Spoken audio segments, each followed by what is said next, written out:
राज्याचे विरोधी पक्षनेते अंबादास दानवे आपल्याबरोबर आहेत. दादा, नुकतंच अधिवेशन पार पडलं. या अधिवेशनामध्ये विधान परिषदेच्या विरोधी पक्षनेत्याची चांगलीच हवा झाल्याची चर्चा सोशल मीडियात रंगली आहे. विधानसभेच्या विरोधी पक्षनेत्यापेक्षा विधान परिषदेचे विरोधी पक्षनेते प्रभावी ठरले अशी चर्चा आहे. अशी चर्चा होत असते, परंतु त्याच्यात कोणताही अर्थ नसतो. आपलं एक मीडिया याच्यात बनवत असते. आम्ही दोघांनीही आमच्या पद्धतीनं एकत्र विषय घेऊन दोन्ही सभागृहात मांडलेले आहेत. ते एक अनुभवी आहेत, जुने आहेत, म्हणून त्यांच्याकडे थोडं दुर्लक्ष झाले असेल. मी नवीन आहे म्हणून माझ्याकडे जास्त लक्ष दिलं असेल आणि म्हणून तसं वाटलं असं. परंतु मला असं वाटत, मी काही असं मानत नाही की मी उजवा कोणी डावा किंवा मी डावा कोणी उजवा. एक सारख्या पद्धतीने जनतेचे प्रश्न आम्ही या सभागृहात महाराष्ट्राच्या जनतेचा आवाज आम्ही उठवलेला आहे. तुलना जरी बाजूला ठेवली तरी या अधिवेशनात तुम्ही अत्यंत परिणामकारक पद्धतीने सरकारवरती ताशेरे ओढले. सरकारचे अनेक प्रश्न तुम्ही बाहेर काढले. कसं एक शिवसैनिकाचा एक स्वभाव असतो, मांडण्याची एक पद्धत असते. शिवसैनिकामध्ये एक नैसर्गिक आक्रमकता असते, एक तळमळ असते आणि बाकीच्या पक्षाचाही मुद्दा तेच मांडतात, परंतु मांडण्याच्या पद्धती वेगळ्या असतात. शिवसैनिकाच्या मांडण्याच्या पद्धती वेगळ्या असतात. जनतेला शिवसैनिकाकडून हेच अपेक्षित आहे. जे शिवसैनिक जर मुळमीत राहील तर जनतेला ते आवडत नाही आणि म्हणून मी त्या आक्रमकतेनं हे मुद्दे मांडलेले, त्यामुळे ते जास्त उठून दिसत असतील.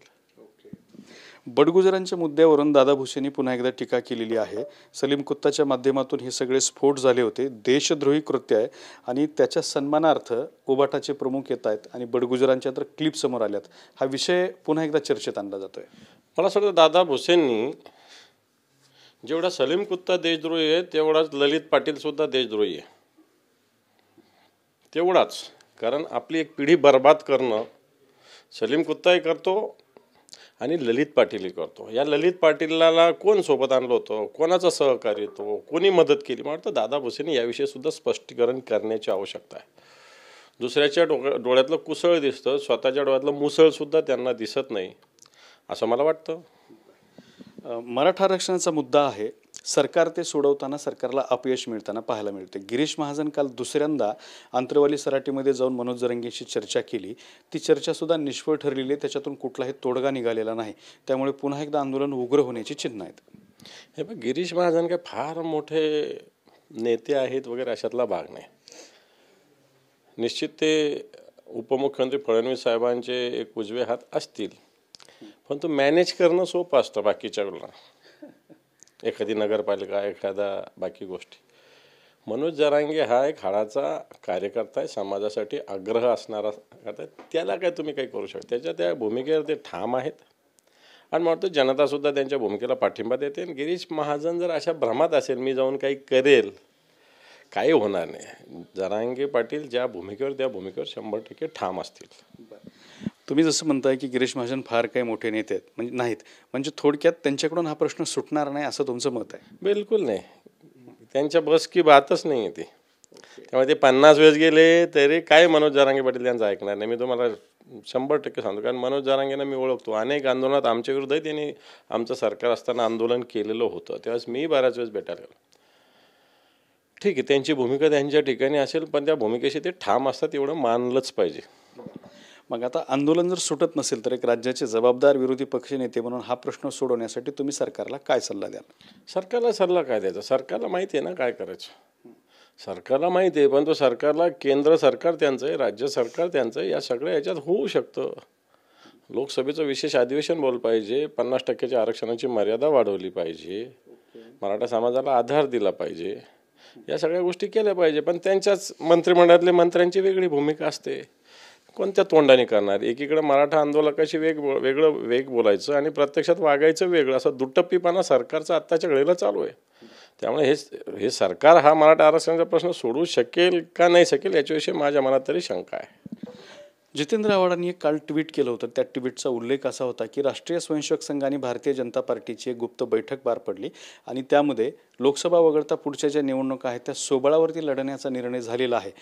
त्यामुळे कदाचित लोकसभेला किंवा विधानसभेला अजित पवार असतील किंवा एकनाथ शिंदे असतील यांना कमळाच्या चिन्हावरती लढावं लागू शकतं किंवा वेगवेगळं लढावं लागू शकतं असा त्यांच्या ट्विटचा अर्थ होता. तुम्हाला काय जाणवतंय? त्या संदर्भातली काही चर्चा तुमच्या कानावर आली आहे का? त्याशी काही अंतर्गत काम सुरू आहे का? बिलकुल असंच होणार. आताही बरेच लोक जे इकडं तिकडं गेले, ज्यांनी शिवसेना सोडून आमच्या गद्दार लोकांबरोबर सहभागी झाले, याच्यातल्या बऱ्याच लोकांची इच्छा कमळाबरोबर लढणं असंच आहे. मग याचाच अर्थ भारतीय जनता पार्टीच्या चिन्हावर लढावं अशीच इच्छा त्यांची आहे. कारण त्यांना माहीत आहे, ज्यांनी गद्दारी केली, खोके घेऊन सरकार आणलं, त्या लोकांना जनता स्वीकारणार नाही.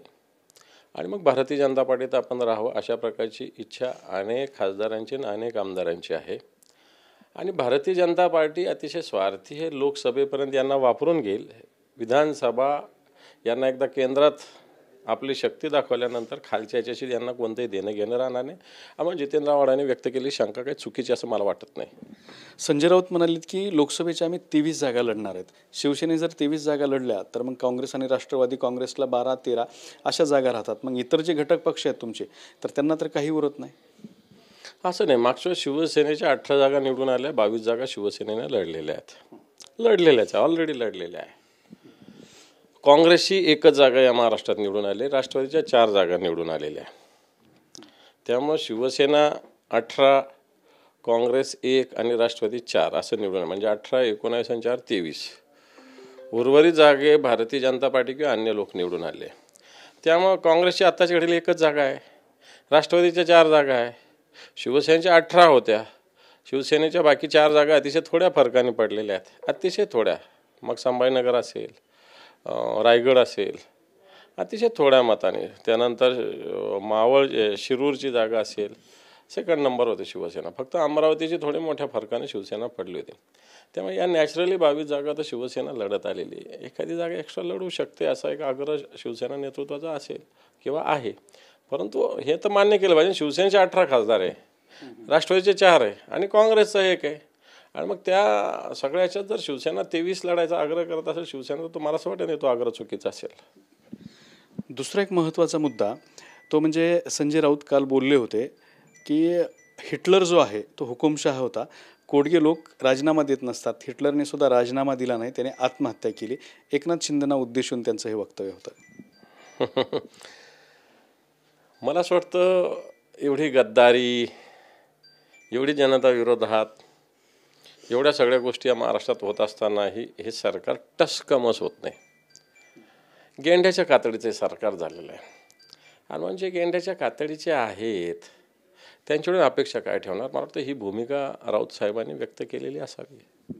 दादा, उद्धव ठाकरे यांचं तब्बल 2 दिवस आम्हाला अधिवेशनामध्ये दर्शन झालं अशी टीका केली आहे देवेंद्र फडणवीसांनी. भले 2 दिवस दर्शन झालं असं पसंत 10 पूर्ण 15 दिवस उद्धवजी ठाकरे साहेबांचा या सरकारला होता. आणि मला वाटतं दया आहे, डर अच्छा आहे. 2 दिवस का असत नाही, या 2 दिवसाचा डर सुद्धा तुम्हाला 15 दिवस राहिला, हे काही कमी आहे. तर हे होते विरोधी पक्षनेते अंबादास दानवे.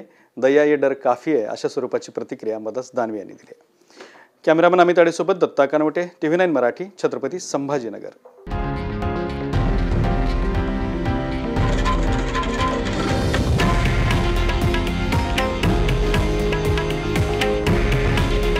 हे आहे देशातील नंबर 1 न्यूज नेटवर्क आणि आपण पाहत आहात TV9 मराठी. काळजी तुमची, हित महाराष्ट्राचं.